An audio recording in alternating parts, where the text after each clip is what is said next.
ഈ call ഡിസേർട്ടിലാണ് double hump ക്യാമ riding ഉള്ളത്. ഇവിടെ കുറച്ച് ദൂരം വരെ കാറ് പോകുള്ളൂ. അതിനുശേഷം ഒരു 1/2 കിലോമീറ്റർ നടക്കാനുണ്ട്. കാരക്കോറം മൗണ്ടൻസിന്റെയും സംസ്കാർ മൗണ്ടൻസിന്റെ ഇടയിലാണ് ഈ കോൾ ഡിസേർട്ട്. ഇവിടുത്തെ ക്യാമൽസിനെ ബാക്ട്രിയൻ ക്യാമൽസ് എന്നാണ് വിളിക്കുന്നത്. ഈ ക്യാമൽസിന് 2 ഹമ്പാണുള്ളത്. ഇങ്ങനെ 2 ഹമ്പ് ഉള്ളത് കൊണ്ട് സാധാരണ ഒട്ടകങ്ങളെക്കാളും കൂടുതൽ ഭാരം ചുമക്കാൻ പറ്റും. ചൈനയിലും മംഗോളിയയിലും കാണപ്പെടുന്ന ഒരു വന്യ വിഭാഗത്തിൽപ്പെട്ടതാണ് ഈ ക്യാമൽസ്. തണുപ്പ് കൂടിയ സ്ഥലമായതുകൊണ്ട് ഈ ഒട്ടകങ്ങൾക്ക് നിറയെ രോമമുണ്ട്. വേനൽക്കാലം ആകുമ്പോൾ ഇതൊക്കെ കൊഴിഞ്ഞും പൊക്കോളും.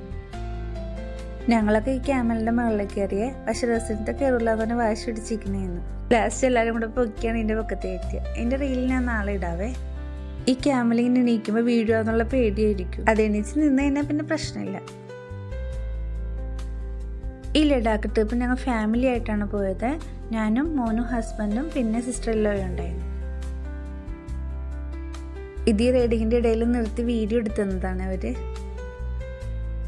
ഈ ക്യാമൽ റൈഡിങ് നല്ല രസമാണ്, പക്ഷെ തണുപ്പാണ് പറ്റാതായത്.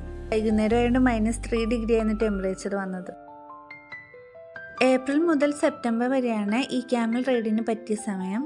അതിനുശേഷം തണുപ്പ് കൂടിയാൽ ഈ റൈഡിങ് നിർത്തിവെക്കും. ഇതോടുകൂടി ഇന്നത്തെ ഡെസ്റ്റിനേഷനൊക്കെ കംപ്ലീറ്റ് ചെയ്തു. ഇനി റൂമിലോട്ടാണ് പോയത്.